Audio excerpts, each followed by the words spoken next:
খুলনা বিশ্ববিদ্যালয়ের পদার্থ বিজ্ঞান বিভাগের চতুর্থ বর্ষের শিক্ষার্থী রুবিন আফসানা রিঙ্কির মরদেহ গাইবান্ধার নিজ গ্রামে পৌঁছেছে।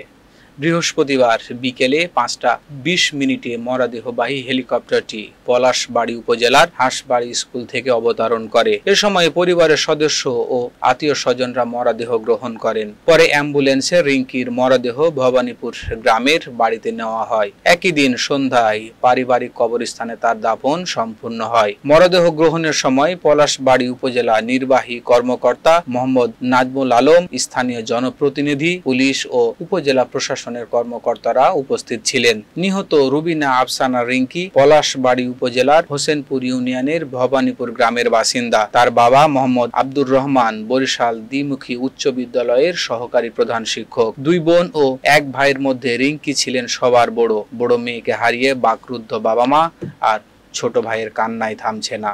মরদেহ পৌঁছার পর এক নজর দেখতে ভিড় করেন গ্রামের মানুষজন। গ্রাম জুড়ে নেমে আসে শোকের ছায়া।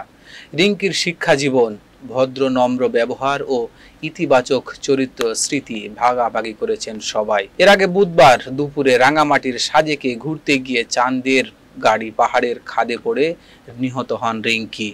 এ ঘটনায় খুলনা বিশ্ববিদ্যালয়ের আরও 11 জন শিক্ষার্থী আহত হন। দুর্ঘটনার পর সেনাবাহিনী, বিজিবি ও পুলিশ উদ্ধার তৎপরতা চালায়। বৃহস্পতিবার বিকেলে খাগড়াছড়ি সেনানিবাস থেকে হেলিকপ্টারে রিঙ্কির মরদেহ গাইবান্ধার উদ্দেশ্যে পাঠানো হয়।